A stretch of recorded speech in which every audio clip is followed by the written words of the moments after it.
आप कितने भी बूढ़े हों, एक पौन घंटा सुबह और पौन घंटा शाम को चलना ना भूलें। आप कितने भी बूढ़े हों, त्रिफला शहद में चाटना ना भूलें।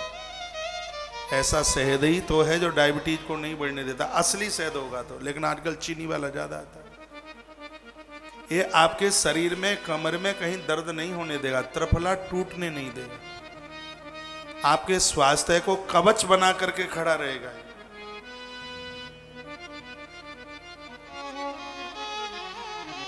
और इस अवस्था में, इस आयु में, इस ढलते हुए जीवन में चिकना खाना खूना बिल्कुल बंद कर दें। साधारण सी रोटी, प्योर गेहूं नहीं, उसमें थोड़ा सा चने का आटा डाल करके आप लें।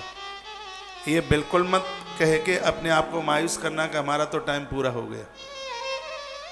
पुरानी गाड़ियों की भी देखरेख की जाती है तो वो बड़ा लंबा समय काट देते हैं। मेरे पास में एक 2009 मॉडल बार रखी है, फॉर्चूनर, सिल्वर कलर की है। जब आप निकलते हैं तो बिल्कुल कोने पर ही रखी है। 2009 मॉडल की है, 13 साल पुरानी है और अभी भी नए के मान मारती है, क्योंकि उसके तेल पानी का सबका ध्यान रखा जाता है, इसलिए बड़ा काम करती है। वृंदावन से आई है, बंबई, पूना बूना सब जगह घूमेगी वो। देखने में बाहर से बूढ़ी लग सकती है, लेकिन अंदर से अभी जवान है, मजबूत है। आप बाहर से देखने में भले ही वृद्ध लगें, आप चाहो एक सिस्टम के साथ जीवन, बिना टेंशन के साथ आप जीवन जिएंगे तो शतायु उम्र प्राप्त करेंगे। टेंशन मत करना, ये टेंशन तोड़ के रख देता है। बिल्कुल ईश्वर का स्मरण करना और अपने स्वास्थ्य का ध्यान रखना। ठंडी चाय मत पीना, ये सब हड्डी पसलियों में दर्द करी। मेरे पास कुछ सूत्र हैं जिनको मैं रोज, टाइम नहीं होता तो भी पढ़ता हूं, और यह चीजें आपके बहुत बहुत काम में आएंगी। भोर में थोड़ा जल्दी जागिए, थोड़ा सा बैठिए। ये सोच करके आप बैठ जाएंगे हम तो बूढ़े हो गए, तो टूट जाओगे जल्दी। काहे को बूढ़े हो गए भाई? थोड़ा घूमिए फिरिए, हैं, थोड़ा संगीत का आनंद लीजिए, थोड़े गीत गाइए, भोजन का विशेष ध्यान रखिए, उपवास कम कर दीजिए। वृद्धावस्था में उपवास कम, स्मरण ज्यादा। उपवास कम, आपके सबके बदले के मैं कर लूंगा उपवास। इस ढलती हुई उम्र में उपवास कम। माला भी नहीं ले पाते हैं, कोई बात नहीं, मानसिक स्मरण होने दीजिए, मानसिक जप होने दीजिए। इस उम्र में गोपाल जी को, भगवान नर्मदेश्वर ने सबको नहलाना लुलाना बड़ा मुश्किल होता है, मैं जानता हूं। इसको नहलाने के लिए एक टाइम है। आपने जवानी में सब कुछ नहला लिया, ये सब बहू बेटों को सौंप दीजिए। आपको नास्तिक नहीं बना रहा हूं, जब मैं नास्तिक नहीं हूं आपको नास्तिक क्यों बनाऊंगा?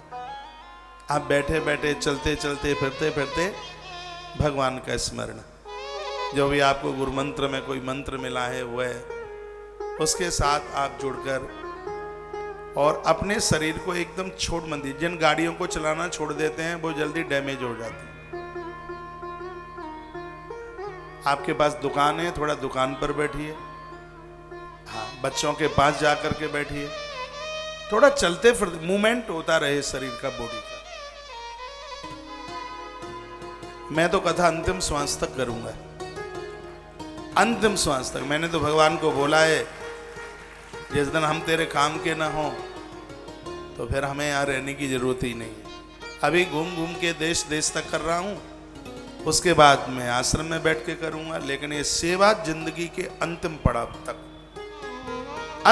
अंतिम श्वास तक। पूज्य राम सुखदास जी महाराज जी से यही तो सीखा, पूज्य डोंगरे जी महाराज से यही तो सीखा। ये महापुरुष अंतिम श्वास तक बोलते बोलते गए, अंतिम श्वास तक उनका प्रवचन जारी रहा। आप अपने हाथ पांवों से, मुझे नहीं लगता कि इसमें कोई बहुत ज्यादा बदनामी है। घर में 4 बहू हैं और आपको रसोई में चाय बनाने के लिए जाना पड़ता है, इसी में आप अपने आप को छोटा समझ लेते हैं। अरे 4 बहू हैं और चाय हमें बनानी पड़ती, क्या हो गया, क्या फर्क पड़ता है? जवानी में भी तो आपने बहुत बनाई थी, और जो आप खुद टेस्ट चाय का अपने हाथों से ले सकते हैं, बहू के हाथ की चाय में तो वो टेस्ट कभी आ ही नहीं सकता। कभी भी आजमा के देख लेना, कभी नहीं आ पाएगा, वो चाहे जितना जोर लगा ले।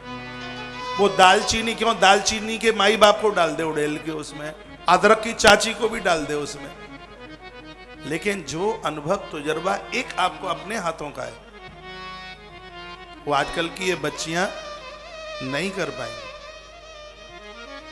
कभी आपको अपने हाथों से भोजन बनाना पड़े तो क्या कोई आफत आ गई है? क्या हमें वैल्यू कम लगती है? अरे वैल्यू जवानी में बहुत देख लिया, वैल्यू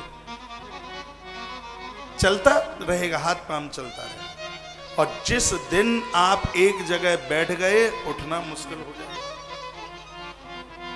हमारे यहां कभी कोई गैया बूढ़ी हो जाती है तो हम उसको उठाते रहते हैं, और जिस दिन उसको छोड़ दिया उठाना, फिर तो उसको समाधि में ही जाना पड़ेगा, फिर वो नहीं उठती। फिर जिस दिन आप बैठ गए कि बस अब कुछ नहीं करना, घर में 4 बहुएं आ गई,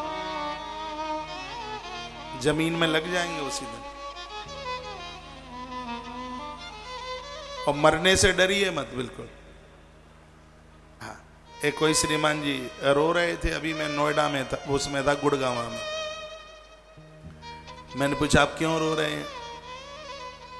बेटा अमेरिका में गया है, उसने बहुत बड़ा फ्लैट खरीदा है और हम जाने वाले हैं, बच्चे का फ्लैट कैसे देखें। मैंने कहा रोइए मत, अपने आप का मूवमेंट करते रहिए। अभी तुम 82 के हो, 82 में भी मुझे तुम ज्यादा बूढ़े नहीं लग रहे हो। कहा पत्नी कहती है कि 4 5 बेटे हैं और अभी भी दुकान पर जाओगे, वो 82 साल में दुकान पर जाते। मैंने कहा इसमें पत्नी की बिल्कुल मत मानो, आते रहिए जाते रहिए, तुम्हारी बॉडी का मूवमेंट होता रहेगा, आप एक जीवन की लंबी पारी खेल के जाओगे।